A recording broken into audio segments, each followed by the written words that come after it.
Okay. Good morning, everybody. If we could bring our conversation to a close just for a little while this morning. Good morning, everyone. For those of you who I haven't had the privilege of meeting yet, my name is Stan Carasosa, and I serve as Superintendent President for College of the Sequoias. And I would like to welcome you here this morning. Thank you for your time. I know this time of the year, it's especially critical. Time's a rare commodity, so to spend this time together, I hope, is meaningful for us and helps us kick off a great year for 2017-18.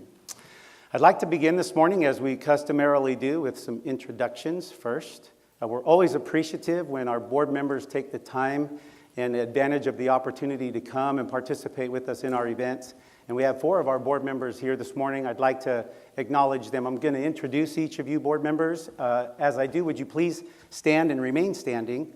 And if you all could hold our applause, and when we're finished introducing all of them, I'd like you to welcome them. I'm going to start with introducing our board president, Mr. Ken Nunez, our board vice president, John Zumwalt, and board member Lori Cardoza, and board member Greg Sherman. Thank you, board members, for being here this morning.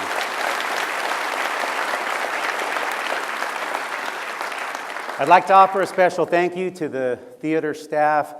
Nick and Steve and Vanessa were here with us yesterday, making sure everything was ready. We always appreciate their help getting all the technology set up. I'd like to acknowledge our 2 interpreters and thank them this morning for making the information available to all of us. So let's thank those folks as well.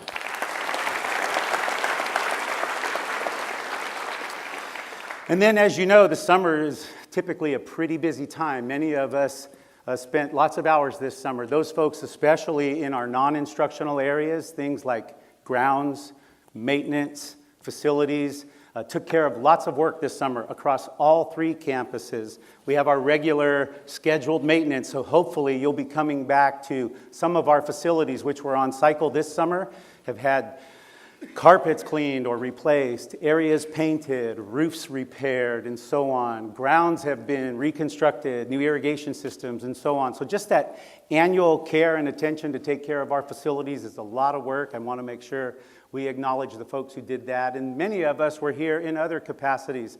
Student services certainly doing all the preparation for the start of the school year. I joined some of our student services staff yesterday in their 10th consecutive Giant Days session, welcoming new freshmen to the campus. So just lots of work completed there. And of course, those faculty who engaged in summer school classes and made additional opportunities available for all of our students, that's part of what makes COS a great place. So I also want to, for all of that summer work and attention that was paid, let's thank those folks as well.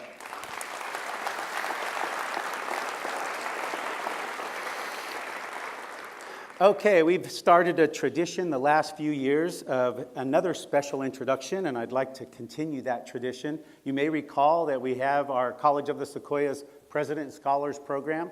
President Scholars Program is a great program that's gaining steam and momentum. The idea for us a few years ago was to offer a full ride scholarship to College of the Sequoias. All expenses paid and preferential treatment, and a commitment to these young people consistent with our commitment to every student that if you come here, work hard, and do what you're supposed to do, we're going to get you to your 4-year college. The thing that makes this group special is they were at the top of their graduating class from our feeder high schools. So these students met all the A to G requirements. They came into the Scholars Program under a high GPA criteria, a membership as a California Scholastic Federation Life member, which means they took those college prep classes over the course of their high school career and succeeded in them. So these young people had the opportunity, really, according to their performance and their achievement, to go anywhere they wanted. And because we reached out and offered them special attention, they've agreed to come and spend their time with us here at COS. So our sophomore class this year, which is in year 2, I'm going to ask them to stand, and I'd just like to introduce them quickly. Turn and face the crowd, you guys. As I read your name, just give the little parade wave so they know who you are. We want to start with, from Dinuba High School, Lillian Sanchez. From Arosi High School, Karina Arzate. From Exeter High School, Ennis Harris. From Mission Oak in Tulare, Vanessa Aguilar. From Mount Whitney, Christy Velez. And from Sierra Pacific in Hanford, Macy Pearson. Let's welcome these scholars.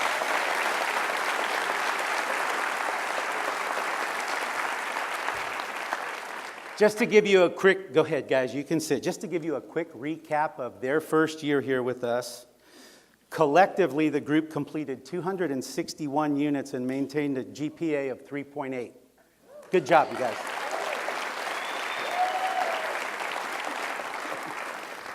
And now this group of nervous students, this is our first year freshmen coming in. If you guys would stand, turn, and face the audience. As I read off your name, give them the parade wave. Zenaida Ayan from Mission Oak. Alex Cardoza from King's Christian in Hanford. Aubrey Cardoza, Mission Oak. Samantha Dunnigan from Mount Whitney. Antonio Gutierrez from Hanford West. Rachel Jones, Mount Whitney. Gavin Patrick from Porterville. Alex Ramelb from Lemoore. Micah Reese from Tulare Union. And Haley Scott from Menachie. Welcome, freshmen. Okay, you guys can sit. Okay, I love introducing those guys. Okay, we want to spend a little time this morning preparing ourselves for a really busy but incredibly exciting year. This is one of those years where all of the systems and structures that we've put in place, all of the transforming that we've been doing over the last 5 years has come to fruition. We're now in a new strategic plan cycle, and we're in a new accreditation self-study cycle. So in our planning manual, it designates that the convocation will be an event where those items are reviewed, presented, and we do special preparation for them. So that's the focus of this morning's presentation generally. I want to make sure before I forget, because we get busy at the end and we have to hurry out, that all of you take a look here, and depending on which work group you're a part of, you know immediately following convocation where we will report for our meetings this morning. And, you know, I got to start with just a little story about some summer fun. And I won't go on too long, and nobody up there clap, please. But I had an opportunity this summer to do something really special. We don't travel far away very often, but I have a very good friend whose son was getting married. His boy is a local kid, graduated from Golden West, happens to live now in Hawaii. And darn, the wedding was going to be in Hawaii. And so while it was fun for us to go and see and be a part of that wedding, it was also a really interesting time and opportunity to remember a little bit, or to begin to learn a little bit about some of the beauty of the Hawaiian culture. And so I have just one little story to share about preparing for the wedding. We were getting ready to come in, go to the wedding. You can see it was held outdoors. We initially arrived and this little lean-to was there, and there wasn't anybody seated or anything else. And I thought, well, that's not very dressed up for a wedding. And then when all the people came in and the colors, and we saw the ocean and the sky in the background, I went, oh, okay, I get it. Not much decoration needed there. But while the preparation was going on the grounds before the wedding occurred, my buddy arrived and he was helping them get set up for the reception and some of that stuff. We were there early, my wife and I. Drew gets out of the van, my friend, and he's got 2 big 5-gallon buckets. And he's carrying them. They've got lids on them. And so I go over to help him and I grab them. And he had pre-mixed Mai Tais in these big 10-gallon drums. And he had a great plan. He had a great idea. He said, look, after the ceremony, people always rush over while they're taking pictures, and the guests are all in a big line backed up somewhere to get a glass of wine or something. So he thought, let's pre-mix this Mai Tai. Let's take it over to the bar area. Let's have them pre-pour as many Mai Tais as they can and get them all laid out on this table so no one would come over and be delayed. They just have to pick one up. And I thought, man, what a great idea.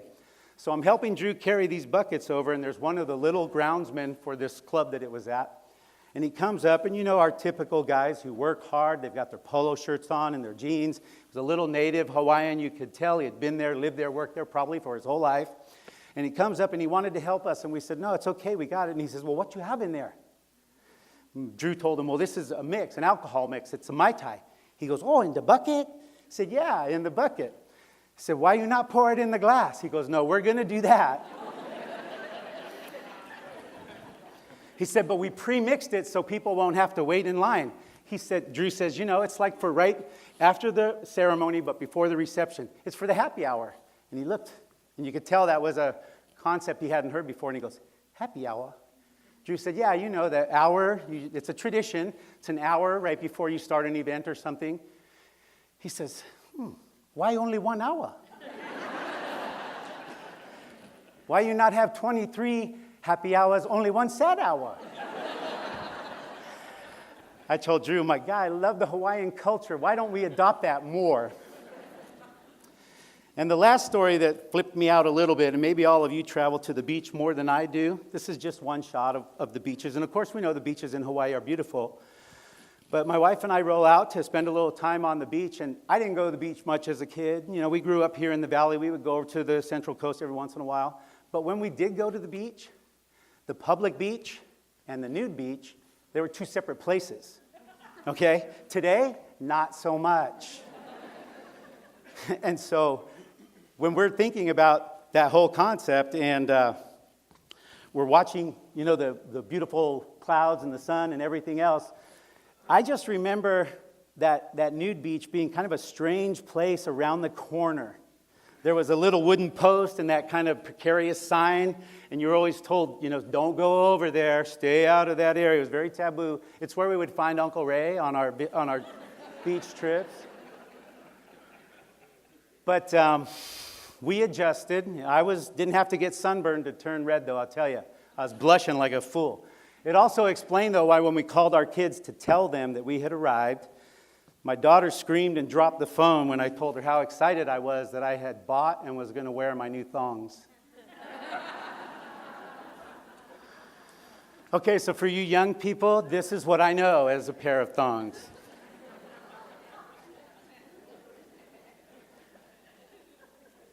So let's take a look, start to focus now on our last 5 years. What we've learned, certainly during that time, because we've gone through significant change as an institution, is that change isn't a one-time event. We know that. We've endured lots of change over the course of the years, but it truly is a process. And so through this change process, lots of things happen. We've transformed structures, but one of the most important ways an institution experiences strong and healthy change is through the chemistry of the people who work here. And we are a people business. So this year, when we were getting ready to prepare for the start of the year, we had an unprecedented hiring year. 28 new faculty this year, you guys. 28 new faculty.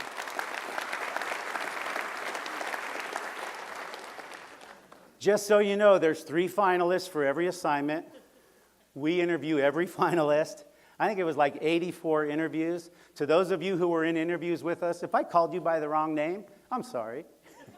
There were a lot of interviews, a wonderful process. But just to give us a quick physical perspective on what this transformation is looking like, I wanted to engage us in a little exercise very quickly this morning. You guys have done this before. It takes just a couple seconds. But if you're one of those 28 new faculty or a new staff member who was hired to College of the Sequoias this year, or a current staff member who has changed assignments and is doing new or different responsibilities this year, for a moment, would you please stand and remain standing if you were hired or made a job change this year? Okay, stand.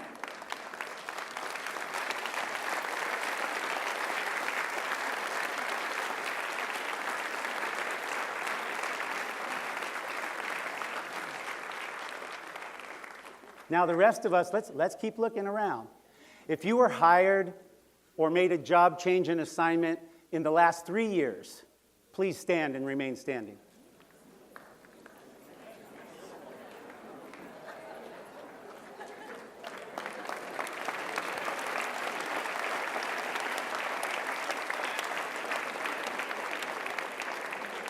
Okay, stay there one more second. If you were hired or made a job change internally in the last 5 years, please stand.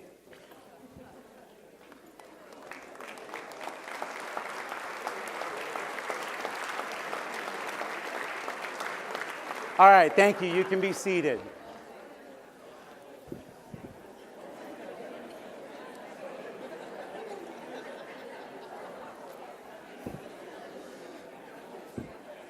This is that physical representation of this kind of transformational change process that happens in our institutions. So let's stay with the change theme throughout this morning's presentation. And let's talk a little bit about growth and change. Certainly we've had expansion. The 3 campuses are all, the initial phases of the 2 new campuses are now all complete. Enrollment growth continues to be strong. But another way that we physically see the elements of change is we see that through new construction.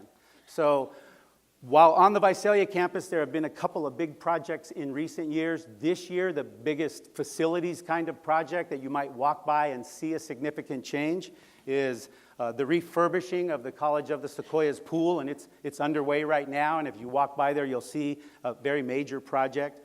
On the Tulare campus this year, lots of additions to grounds and facilities, especially work out in the instructional farm area, continual improvements on adjusting that facility from what it was like new to what we really need in order to operate and do good instruction. And so we're making those changes.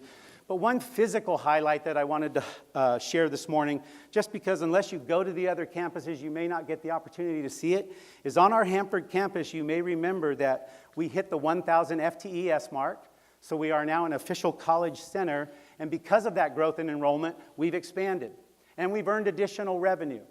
So one of the things that was at the top of the survey list when we talked to students and staff at Hanford is that they wanted an area that felt a little bit like a quad or a gathering area. And if you've been out to the Hanford campus, you'll notice that the long-term design is for that facility to operate in a circular fashion. And there's education and public safety buildings, and then a circular walkway that takes you around to administration and vocational and career technical education. In the center was a big grass area that was a perfect place for a quad. So our board used the revenue that was earned by those Hanford folks to get that additional 1,000 FTES, along with some leftover funding from their Measure C bond, some interest earnings that were there from that growth and facilities project, and have dedicated those funds to build a gathering place, what we're calling the Student Pavilion on the Hanford campus. These are the architectural renderings. If you know the Hanford campus, it's sitting in the center. It's got a beautiful elevation. We tried to match the existing industrial motif that's there, so it will look and blend in with the campus. And yesterday, I took that picture. And so you can see it taking shape. We're excited by the end of the first semester. Staff and students will have a great new gathering area and a courtyard that as you leave the education building connects you, starts to begin to connect you to the other side of the campus. And so it's really taking on a nice feel. And I just want to thank everybody who's been involved with this project, because we know how important it is for kids to feel like they're at a college campus. Okay, let's shift our focus now to change and what's happening around us statewide. We had the privilege yesterday of meeting with our Master Plan Task Force folks, and we shared some of this information. But in a letter, you can see across the footnote on the bottom here, in a letter that came out in April from the State Chancellor, he's espousing now a fairly significant set of expectations for us to move forward as an institution and change. And his call to action is for all 114 community colleges in our system. And in that early letter in April, he concentrated on some things that we have all been working on for a while. The idea of multiple measures for student placement is not a new concept. We've been talking about that in academia and student services for a while now. But there's more momentum now to take a more serious look and begin to take action. There's a body of research formed and has been studied that's demonstrating this as a best practice for one of those strategies that improves student achievement.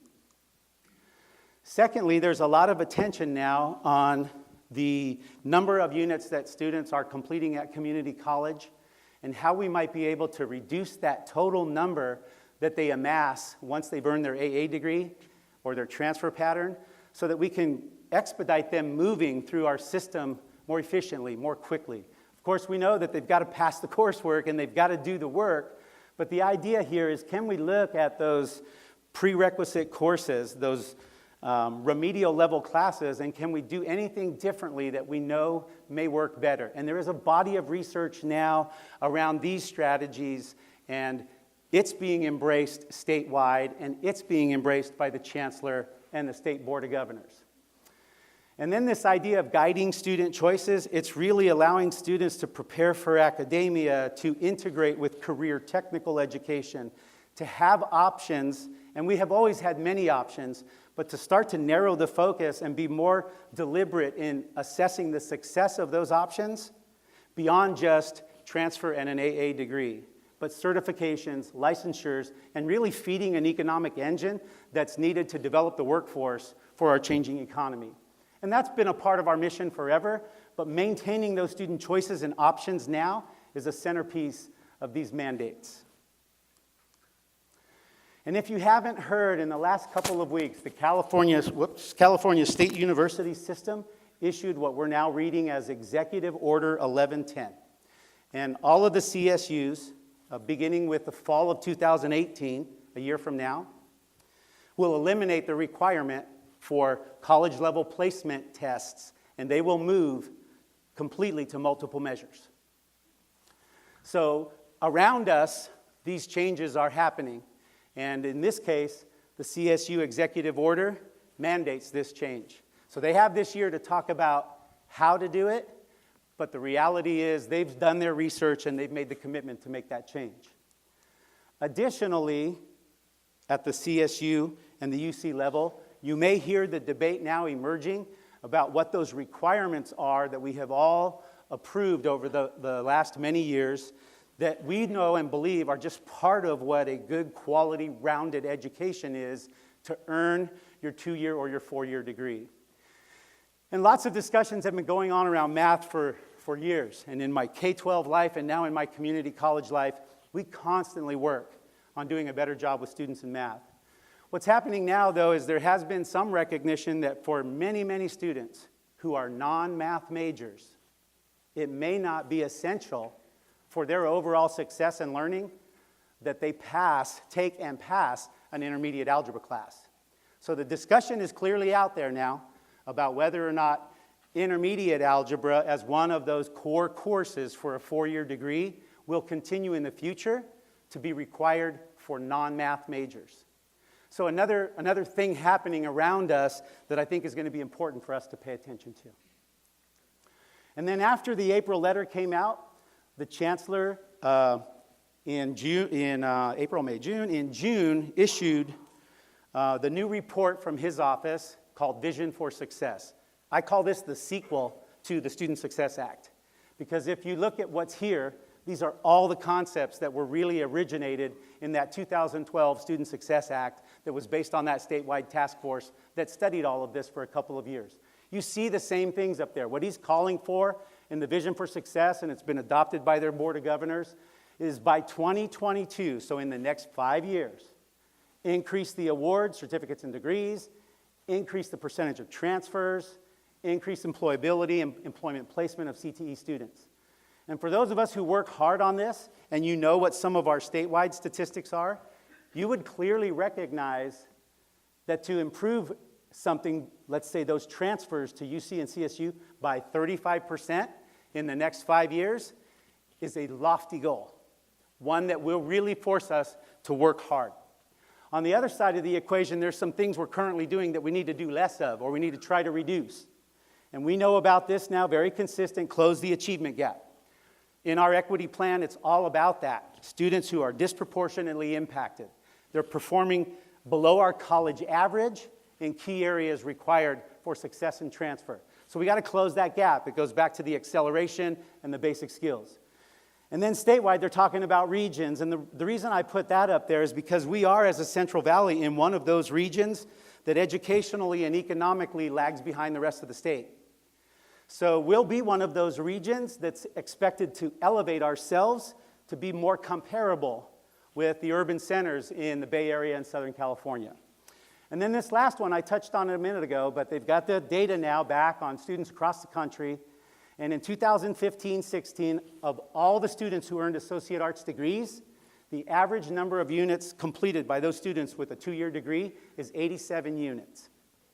Now, we know there's a lot of reasons why that takes more time, but it still does call, at least for the question and the discussion, about is there a way for us to make the path that the students have to travel more clear, more efficient, and more expeditious without compromising the quality and the rigor. It's a daunting task, but again, I think the numbers there, and so the call here has been to try to reduce that from 87 as an average down to 79. So there's some statewide change forces swirling around us. So what are the local initiatives now, or what are the state initiatives that we're working on that are attempting to help us do this, and how are we implementing those? This slide, I hope some of you have seen before or you remember from previous presentations, but this is a kind of a quick recap of the major statewide initiatives that are currently, I would say, kind of integrating into or pushing upon us the demand and the expectation for change and improvement. And our vehicle has always been our strategic plan. And so that's the way that we designed our strategic plan to be able to integrate statewide initiatives because they're nothing new, and we know that we've got them now and we'll have more. So we tried to build ourselves a governance and an operational system that anticipated those kinds of changes, and we have a way of expeditiously and professionally processing those. So the centerpiece of that 2012 Student Success Act is this Student Success Scorecard, and I put it up here just to remind us of a couple of things. These are what those actual labels up there mean in kind of layman's terms. And this is the report card that we're measured by annually. Those of us who know this well are a little frustrated with the metric. We're a little disappointed that they're tracking a 6-year cohort. This all by itself doesn't necessarily give us great year-to-year information, yet it was based on that statewide study of a success task force that talked about the key elements that successful students demonstrate. And the frequency of these items here are what led them to this scorecard. So this is very consistent, and it's been kind of the driving force. If you look at these things, they look a lot like the items that the Chancellor's highlighting in the new sequel. The big one I want to emphasize over on the far right up there has to do with our career technical education. Hundreds of millions of dollars now have been dedicated to community colleges to be that driving force for workforce development. And so it was exciting, but at the same time, a great responsibility to pour that much money into our expectations to be able to keep up with the pace of changing industry. And we're working really hard to do that, but it's one of those significant accomplishments on this scorecard. And then that was supplemented, the Student Success Act, with what we now know as the Student Equity Plan. And our Student Equity Plan is very comprehensive. It's gone through our participatory governance process. We've had a couple really good philosophical conversations here as a staff and a community about the definition of fair. And when you saw the earlier image and the little boxes, the idea behind that image is that we can't just continue to give all students the same things and be satisfied with varied outcomes. We have to try to give every student what they need so that they all reach the same outcome or a comparable outcome. Again, an overwhelming responsibility, but ethically, professionally, educationally, a strong goal, something good to aspire to. So moving through those processes, I want to put this image up as just one of our little snapshots from our last 5 years and ask, who remembers? Dr. Trimble. This is a chart. I'm going to tell a quick little story here. This is a chart when we had our 2012 accreditation visit. The team came and left. They left us with their preliminary remarks.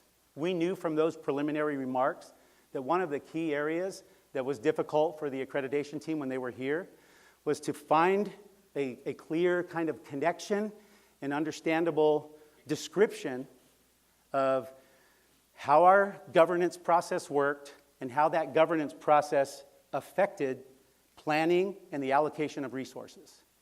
And so before we had even gotten our response back from the ACCJC, we had faculty and administrators kick into gear. They're like, hey, we know that we're going to be expected to do this better, the first thing we need to do is get a whole bunch of people in the room who are currently involved in and participate in the existing structures that we have.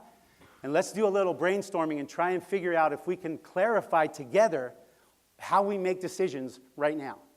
So they got in a room, as I understand it, exchanged lots of information, asked questions, answered questions, and then a small group from that meeting took all that information, put it into an algorithm and a spreadsheet, and produced this diagram to show those are all initials: AS, Academic Senate, Institutional Planning and Effectiveness Committee, the GE, Curriculum, Faculty Enrichment, Program Review. The size of the box represented how many people responded in terms of those bodies being critical in the decision-making process. And the arrows represented, or attempted to in an algorithm, how that information and communication moved back and forth before a final decision could be made. What do you think? This was also the year that President Obama released the Affordable Care Act. So I took this around and said to everybody, here's the guide for implementing new health insurance. So we took that, right, and we said, okay, in response to accreditation, we need to do something different. Can we make this better? Can we make it simpler? So we tried to design ourselves for integration, as I said earlier. This now, and you see it all over campus, this is our governance process. Those governance bodies that you see right here across the center are the ones anointed under the law with the authority to make the primary recommendations for the areas that directly affect them. And so we built that. And these were the committees that will support the Academic Senate. These are the committees that support the entire institution. And here is how we continue to engage our students. And we have defined roles and responsibilities and timelines. And over here, we put together the simplest planning model we could think of. We go, well, what's the simplest way to track continuous improvement? Circular. And so we all know this model. We have our mission and our master plan and a strategic plan that feeds this work.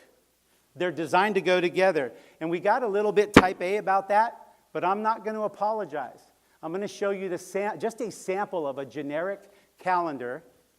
This happens to be the month of September. But if you pulled up any one of our calendars, you would see some things that were decided strategically. First of all, we have our Board of Trustees. We know they meet once a month. We know there's time in these weeks to prepare for that next meeting that's going to be down here. Or in these weeks up here, we needed preparation before we got to that point. So we structured some things in very specific order. A senior management council meets every week. It wasn't by accident that the District Governance Senate meets on the second and fourth Tuesdays, and Academic Senate meets on the second and fourth Wednesdays, because information moves through those agendas in a systematic fashion. And all the initiatives that are coming in, and all the plans that need to be approved, and all the input that needs to be gathered can now be kind of plotted out somewhat scientifically. Instructional Council or our division chairs, Institutional Planning and Effectiveness and Budget Committee have a repeat cycle, Technology Committee. So you can see that we were intentionally trying to build a machine that if you went month to month, repeats itself and works hard to process information. And at the risk of sounding a little bit overconfident, I think what we have is working. Can it be better? Always. And that's why we're here this morning. So let me acknowledge that main group in there. We can't get the work done that we need without a strong academic senate. And this is the group of people, according to the latest list posted on the website, of the members of our academic senate. And I think it's important for you to not only see and know who those folks are, because they're a connection for you to the process, but I think it's also important that we acknowledge this group and this work, because the academic senate and the district governance senate and the student senate are those big pieces in the process. And so we're very appreciative. I don't take for granted for a minute how different now, I feel at least, how different now and how much more effective our academic senate operates. And so I wanted to acknowledge that today and also show them our appreciation, absolutely.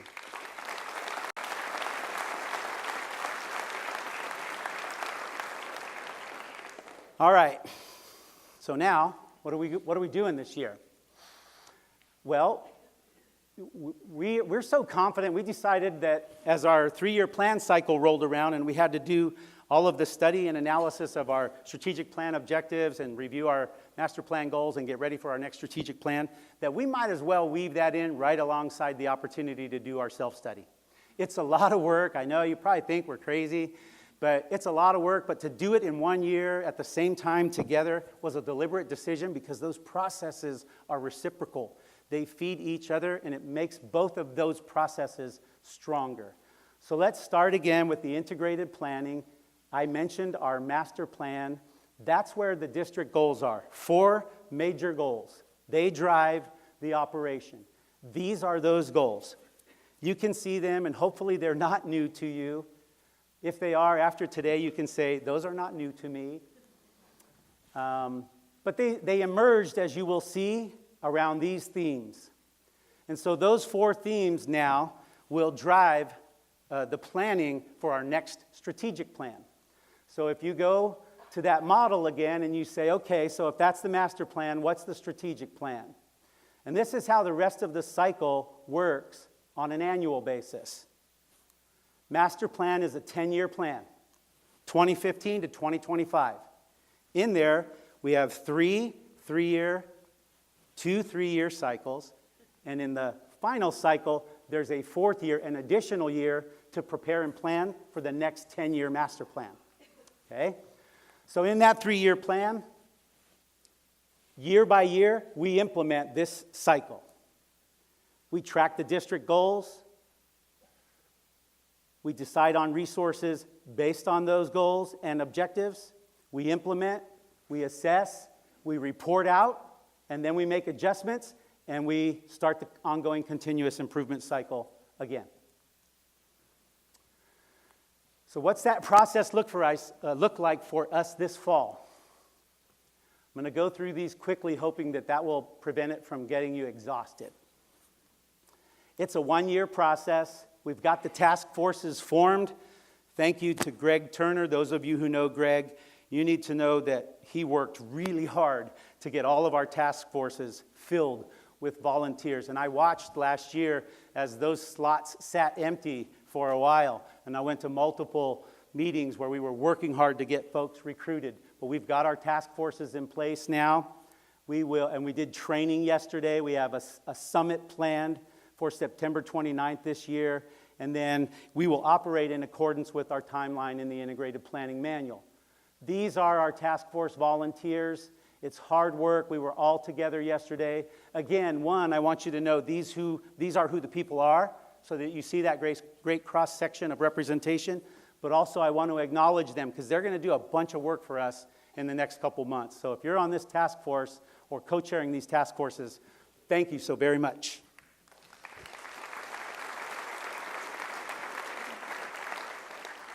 All right, so let's line this out on the calendar. The task forces were wrapped up at the end of last year. And we have convened now and are preparing. We met with those task force members yesterday. We've got the Senate Summit coming up.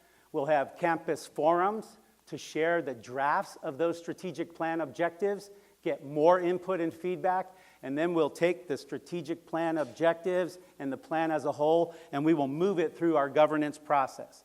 So it will have multiple readings with the Academic Senate, with the District Governance Senate, with the Student Senate, and our committees. And ultimately, we'll take our next 3-year strategic plan, and we will have it board adopted in the spring of this upcoming academic year. Okay, alongside that, concurrently, we will be completing our self-evaluation report, which is our accreditation self-study.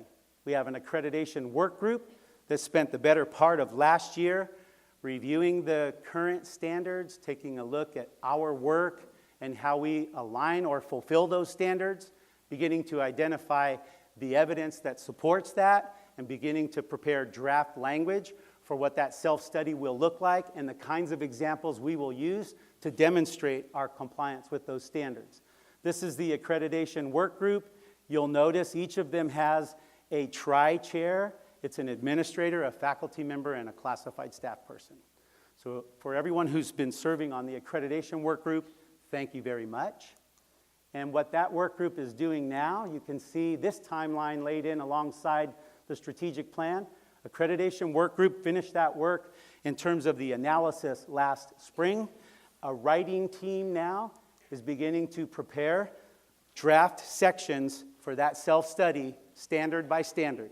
And as they come out of the accreditation work group, they're going to go right in to our governance process for more participation, more input, more feedback, more editing, and final revisions.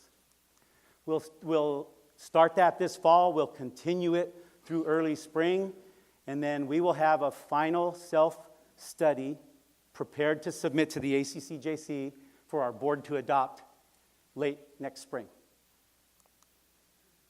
Our accreditation self-study needs to be submitted by July, and we have our letter. The self-study, the accreditation visiting team will be here the first week in October 2018. All right. So our planning manual also says that at this year's convocation, during this time when we're doing this comprehensive work, we'll take a quick look. We need to review the data. We need to look at a snapshot of where we are right now for both strategic plan development and in response to our accreditation self-study. So remember the 4 district goals, those each have district objectives. And one of the decisions we made in our process is that we only have major goals in the master plan. And the only place we write district-wide objectives is in the strategic plan. So these objectives are short-term, more measurable than the lofty goals, and they're a way for us to check annually how we're progressing, and we do that in those 3-year plan cycles, okay? So district objective 1.1, increase enrollment by 1.75% annually. You can take a look here at our most recent results, again, our 5-year window, and you can see we count both head count and what we call full-time equivalent student, FTES. Head count is actual number of students unduplicated, and that FTES is the number of funding units, FTES funding units, that those students generate. So, and in the gray bars that move across there horizontally, it's the increase or decrease percentage-wise on an annual basis. So you can see while our target is to grow by 1.75% annually, we've been doing well to try to outpace that. Another way to look at that on just the short 5-year window is through this bar graph. And those of us who were here, we remember those years and we remember the work that we were doing. And really, you can see some of the results, we believe, of our decision-making and our efforts and our implementation kicking in as we really start to spike in enrollment. So over the last 5 years, 11.5% growth in enrollment for College of the Sequoias. District goal number 2 has objective 2.1, increase the number of students who are transfer prepared annually. Because we don't know if every student transfers, and we can't be responsible for if they get there or not, but we can tell you that when they leave here, they're ready. They've met the criteria. You can see what we defined as transfer ready in our assessment. And you can see that the numbers are gradual, steady, but moving in the right direction. And that's what we want. We want consistent, sustainable change. Objective 2.2 is pointed right at the number of awards and certificates. And again, we were fortunate this year we actually have the 2016 data to plug onto the end there. But you can see again, just straight numbers. Total number of awards, number of students that were the beneficiaries of those, and which were degrees and which were certificates. And again, slow, steady, consistent increases. 2.3, increase course success and completion rates in pre-transfer English, math, and ESL. This is a big task. It's part of our student equity plan. In the equity plan, lots of metrics, a number of different measurements because we have all the disproportionately impacted student groups, and we have to measure them in all of these areas of success. So we gathered for you just a couple things, just 2 examples to look at in closing that achievement gap. In our plan, we have a number of courses that we've identified as pre-transfer or remedial required courses. This is the total percentage from fall 14 to fall 16. It's the total percentage of passing grades earned in 14 and the total percentage of passing grades earned among all those pre-transfer classes in 2016. And then we just picked 2 seminal classes, English 360 and Math 360. And we're pleased when we look at those that the pacing of growth here is out for those remedial courses, outpacing the overall numbers. And again, we're happy with the results that we're having in ESL. Those are good, we hope, solid and sustainable numbers. And one example of those prerequisite courses where we believe our efforts are making a difference. And then 2.4 talks about career technical education. Again, you saw that circle up on the student success scorecard. This is straight number of degrees and certificates. Again, steady, incremental, we believe sustainable increases. And the second one has to do with the success rates in CTE courses. Number of CTE courses are assessed in our plan. This is the total number of grades issued in all CTE classes. And this is the percentage of passing successful grades, pass rate grades for each of these years. And you can see, again, continually moving in the right direction. One note we were talking about yesterday, it's really hard to increase the total number of students and increase the percentage of success simultaneously. But congratulations to our folks in those areas as we are doing just that. 3.1 is to reduce the achievement gap for those disproportionately impacted students. This goes to the heart of our equity plan. I think one piece of our equity plan in this area that's probably we've made the single greatest investment is in our student success coordinators. And that student success program where we identify those disproportionately impacted kids, we assign them a success coordinator. That success coordinator works them like a caseload of students and makes regular contact with them. That group of success coordinators last year made almost 14,000 individual contacts with students, and they did that with 1,400 different students. So if you do the quick math, it's about 10 contacts a year with those students. And the results of that are when those student success programs, students complete this success coordinator program, they perform with a GPA about half a grade point higher than the general student population. So again, we're accelerating their success, and that's helping us close that gap. And then district objective number 4 is about our operating systems. And we had this one in there along with that goal. You'll remember, Dr. Trimble, because it was important to us, if we're going to put all this work into fixing and changing and redesigning systems, we better stick with it. We better be able to sustain it.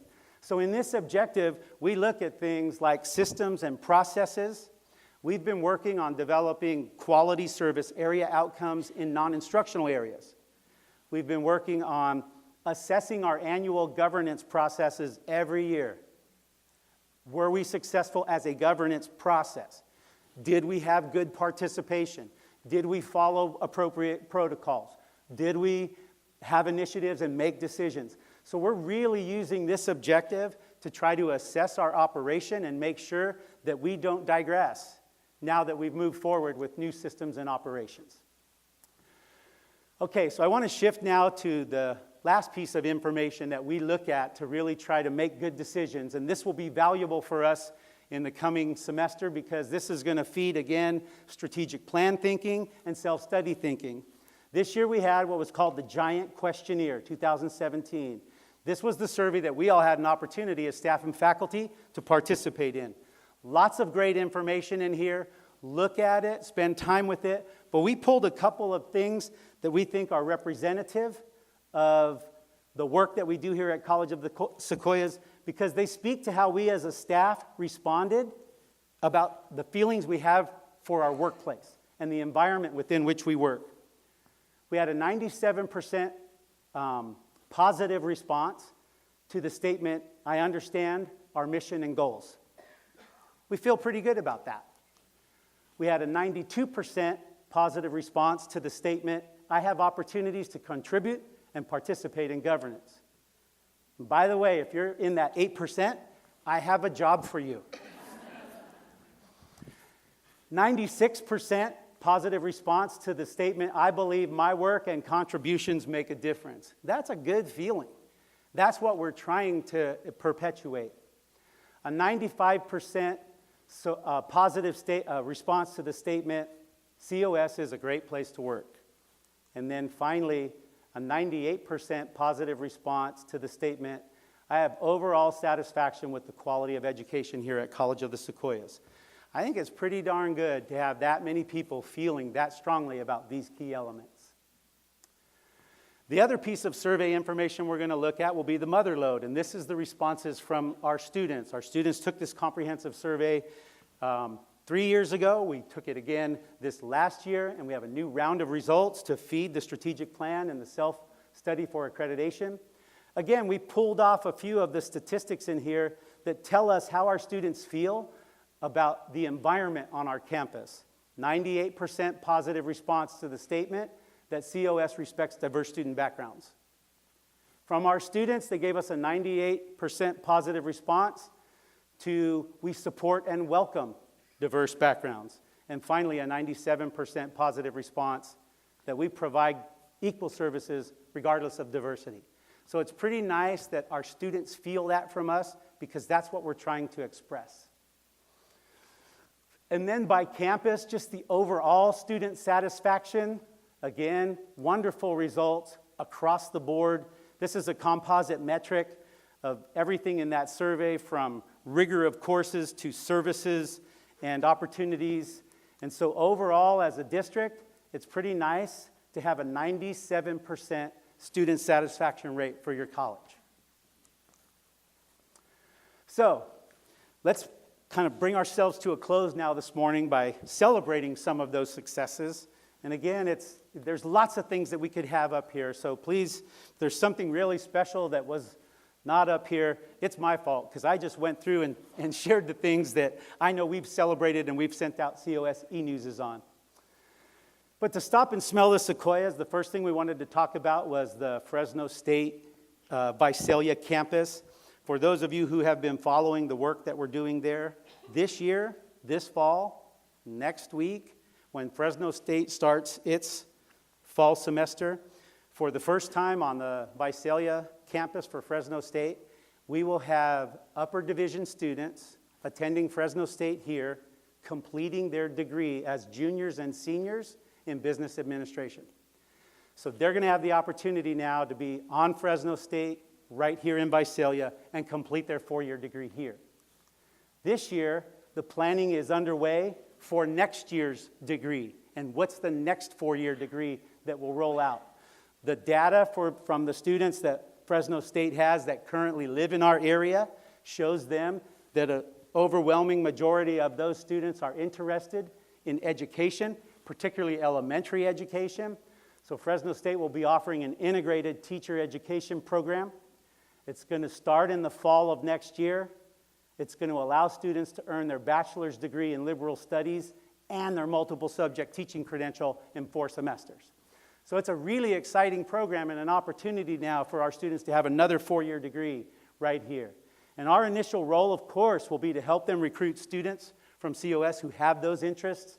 And then our faculty will have the opportunity perhaps to work for Fresno State in those upper division courses as adjunct faculty, and I think that will be helpful and successful for everyone. And last year, our COS architecture team won the American Institute of Architecture competition, happened to be hosted right here in Clovis, and that was a wonderful celebration. And again, one example of not only the hard work that our students put in, but the kind of fun that they have and the experiences that they have. They're outside the norm in their area. It was wonderful last year in a national publication for the American Association of Welders for our CTE program to be featured. It was wonderful last year to give our 5th Jack Kent Cook Scholarship to Bill Russell, a history major. You know, neighboring community colleges have never had 1 Jack Kent Cook Scholar. We've had 5. It's just a real, and thank you to Lisa and to Adrian. Hard work to get that done.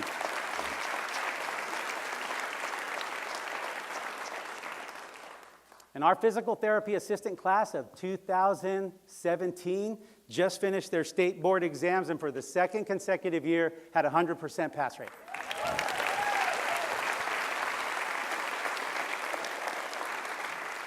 And you better not forget to mention that your college won the state championship in men's track and field.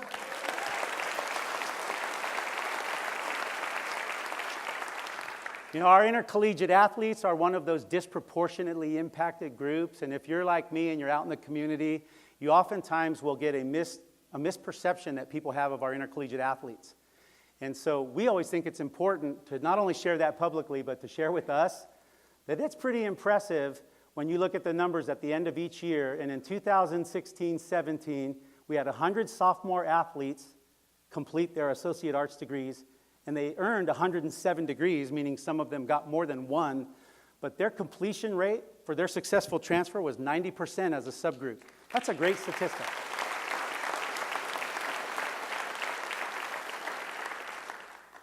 Okay, so as we're getting ready to wind up, one last important piece of information to share with you this morning. When we were building these systems and these structures, we used a couple different phrases to remind people that we were trying to build them to last. And one of the things we would always say is when we put the governance structure in place and the integrated planning structure in place, and then we put those processes in place that had to be followed in order for them to change, we felt really good. We felt like we put some stability in our institution now. And one of the things that we would always say is, so if a new president came to the college tomorrow, he or she would not be able to turn this whole thing upside down and start all over. We have to go through our process. Someone new coming in our leadership role would have to fit into the way we work. Well, I'm here to tell you this morning that we're going to get to test that also.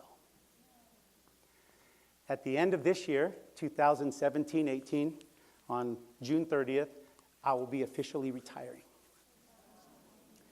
And I have to share with you that it's a decision that, and many of you know me, it's a decision that I thought about a lot, have talked about a lot with people and those who are close to me, and probably prayed about even more. And when I returned to College of the Sequoias in 2012 and came home to Visalia, I was 52 years old, and I said right then, I think I want to work about 6 or 8 more years. And this is year 6. And so this past year, you will also know that there was an unexpected crisis in our family involving my daughter. And those kinds of things always force you to stop and reevaluate. And so that's what my wife and I did. We took a look at our plans and we reevaluated our timeline. And then I looked at our institution and I thought, where are we? And I felt so good. I looked at our strategic plan, and we're about to finish the second consecutive 3-year cycle. I looked at our self-study and accreditation. We're going to be done with a self-study that's going to go forward for our first new 6-year cycle from the period of time when we had our show cause report. And we're going to be able to, I believe, very successfully achieve our accreditation reaffirmation, and it'll be a 7-year term. So if you just look at those elements and how they came together, it's a good time. It's a good time. And so it is with a little bit of a heavy heart, but certainly a happy heart for having had the opportunity to be here, that I make that announcement this morning. And you're wondering, well, why do you announce so early? And I shared this with our board, and I want to thank them because they've been very supportive of this decision. But I told them, when an institution is healthy, when an institution is in a positive mode, there's really a good protocol to follow for replacing your leader, your superintendent president. As long as that person isn't being, laid off or encouraged to leave or run out of town, you have something healthy going on. And so good institutions that have healthy systems set a timeline like this. They announce at the beginning of that final year, and then they use part of that year to do their search, selection, and replacement. So that if the opportunity presents itself based on the availability of a new candidate, they have time to come in the second semester early and be here so that we can share information. We'll work alongside the existing administration for a little while to make sure that all of this work continues. We have transformed. How many people stood up at the start of this meeting? It's important that this transition be a good one. And fortunately for us, we're in a position now where we have that. We have a healthy institution. Thank you, all of you, for not running me out of town. It's a healthy, positive retirement and the right time for a positive change. So our board has enlisted the services of a national firm. They're called the Association of Community College Trustees. It's an organization who provides training and staff development for community college board members, but also assists colleges and their communities in their search and selection of a new superintendent president. So we'll do a nationwide search. We have great people right here. We have great people in our area, but let's find out. Let's bring the best of all comers. We'll use these very same processes that we shared with you this morning to come in and gather input, feedback, and participation in the process for selection. So the timeline will move throughout the course of the first semester, you guys. If everything goes well, our board will have an opportunity to name our successor at their board meeting in December. So in the second semester, depending on the availability of our new person, there will be an opportunity to come in and overlap. If it's not until later, fine. I'm here. You all know me. I'm not going to be a lame duck. I'm not going to be a lame duck. So we're going to work hard till the end, no matter what. But the opportunity for someone to work alongside of us and really learn and study what we've done, I think is going to help us and make it a great transition.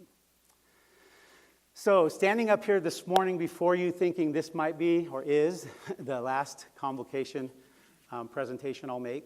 I've been in public education 34 years, and I've been a superintendent or a superintendent president for 24 of those years. So if it's true what they say, and I'm living proof that it is now, superintendents age in dog years, then I'm 238 years old, you guys. It's just time. But I also thought to myself, because this is the last opportunity I'm going to have to be in front of you for a fall convocation, and I'm wrapping up 34 years and the last 6 here at COS, you deserve some comments from me that are a bit reflective. And you all know that I've been up here every year sharing and presenting with you or co-presenting. And I'm not the person who brings out notes or reads a script or anything like that. But this morning, I just didn't want to mess up the last words I shared with you. So if you will allow me, I'm going to just read a few thoughts that I put together from my heart to you. Okay, so we've talked a lot about this change this morning, and if there's anything I can share with you from my 34 years, I've tried to capture it here. As the California economy has recovered from the most recent and historic recession, one where we saw our general fund revenues cut by 20%. That funding has been restored to community colleges, but it's returned in the form of restricted dollars, with specific annual measurements required to continue that funding in the future. While funding with strings attached is nothing new to the community college, this most recent fiscal recovery has essentially reversed what used to be the status quo for state funding. And that is that the majority of new dollars we would typically get from the state in any given year were general fund dollars for general operations and discretionary purposes and cost of living adjustments. And then there were a few dollars, smaller amounts, made available to us through grants and programs that were essentially driven by some, special interest and advocacy groups for different students. Now that trend has reversed. The majority of new money that we get is coming with the strings attached, and the smaller amounts are in that general fund. And so I think that's an important trend to pay attention to. Student Success Act of 2012 kicked off this latest round of change with the Student Success Scorecard and an emphasis on closing the achievement gap among diverse students. A year later, further emphasis on career technical education and workforce development followed. And now the latest chapter in this process was just released by the State Chancellor and the Board of Governors, entitled the Vision for Success. The Chancellor and the Legislature are using their bully pulpit this year to make a public declaration of the expectations for change and to encourage us to be the leaders while we can still be in control of how these changes get implemented. With the tie to ongoing funding as the leverage and recent actions by our CSU and our UC systems to implement similar practices, it feels to me, in all of my years of experience, like the debate has shifted from if we implement some of these changes to how we implement them. Both the Student Success Act and now the sequel, Vision for Success, are supported by extensive research and data, and they've been studied and endorsed by the Community College Chancellor's Office and the Board of Governors. Hundreds of millions of dollars are now tied to success, to equity, and strong workforce. And there's a clock ticking. These funds will be reviewed over the next 2 years, and decisions legislatively will have to be made for their continued allocation. We need to pay attention to that. We need to pay attention to how this same pattern of legislative mandates has penetrated the K-12 system over the past 15 years, and today's political tea leaves appear to reveal that same truth for us. We've worked together here at COS to create our own systems and structures, and they're designed to engage our college and community in discussion and debate to reach positive consensus. We know that our roles and our responsibilities are important. We understand our influence, our official authority, and our limitations. We've been saying, though, change is not an event, right? It's a process. But in today's political climate, it's essential that our process produce progress. And if these expectations from our own state legislature aren't pressure enough, the new federal administration and Department of Education leads a campaign of rhetoric criticizing our entire national public education system. They point to measures that have remained flat over the past decades. Critics say our transfer rates are too low, community college students are there too long, our standards aren't what they used to be. They extrapolate that nationally we're falling behind Japan and Germany and other industrialized nations, that our national economy, our security, our very way of life are endangered. Basically, they're trying to publish that our public education system stinks. But that dark view is not the only way to tell this story. We can tell a very different story from the same time period in history. We're all aware of our starts and stops in higher education reform. Just in the past 5 years, we've seen the CTE Pathways Project, Basic Skills Initiative, distance education, online education, Moodles, everybody remember Moodles? Achieving the Dream, Middle College High School, Common Assessment, the Student Success Act, Institutional Effectiveness Partnership Initiative, Doing What Matters, Jobs in the Economy, the Basic Skills Transformation Grant, Dual Enrollment, and now Vision for Success. And a host of many other initiatives, I'm sure, that have not maybe realized the full effect that was envisioned. And we know that some students don't know what century the Civil War was fought in, and that some can't write a simple declarative sentence, okay? But let me tell you what we also know.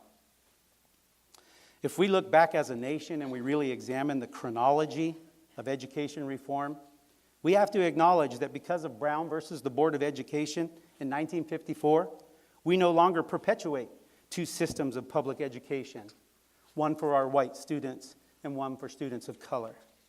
We know that the Secondary Education Act of 1965 made it mandatory that all students are required to attend school up until age 18, as the lawmakers then began to believe that the answer to all of the emerging societal ills must lie somewhere in our public schools.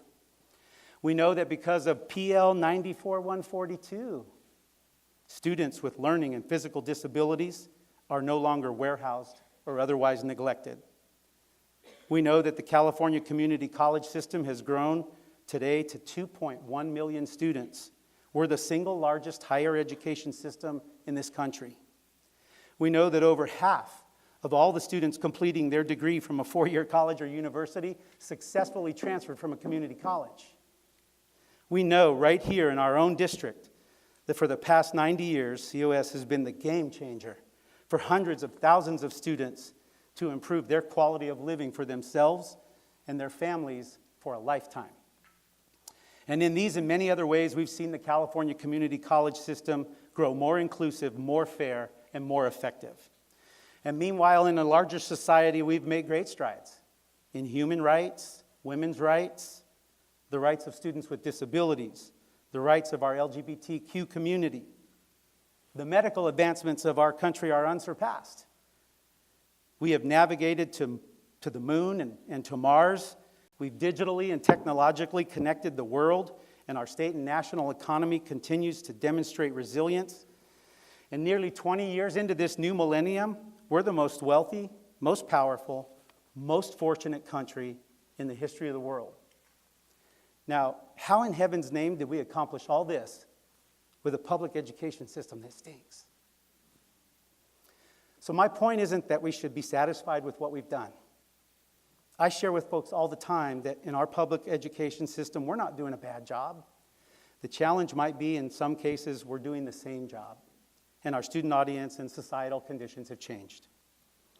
So we're being called to action to lead our own change process and to personalize these best practices and implement them in ways that best serve our students. So it's time now for us, for COS, to show our resiliency and to let our actions answer the question, how deeply are we committed to ongoing change and continuous improvement? You know, the U.S. Secretary of Education now is trying to reignite the debate over whether education in our country should be a public enterprise or a private enterprise. Well, we've all endured this rhetoric before, but I urge us to remember that at its essence, education is a moral enterprise. It's moral because people develop, or they fail to develop morally, as well as physically, emotionally, and intellectually. It's moral because teaching, helping to shape other people's minds and capacities, that raises deep questions of purpose, core values, and responsibility.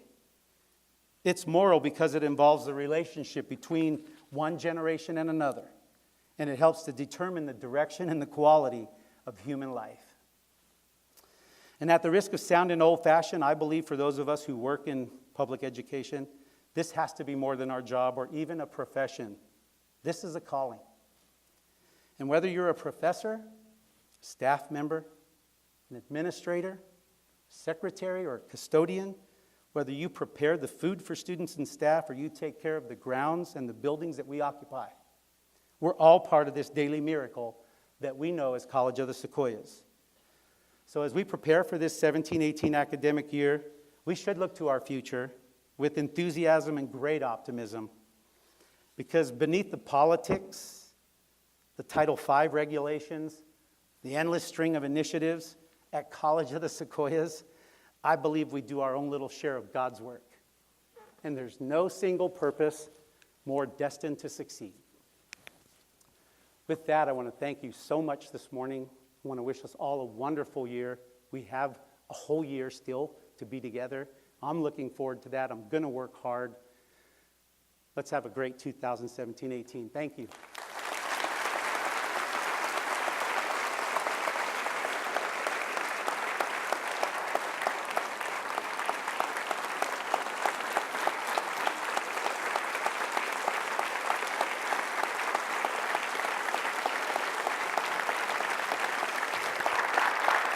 Thank you.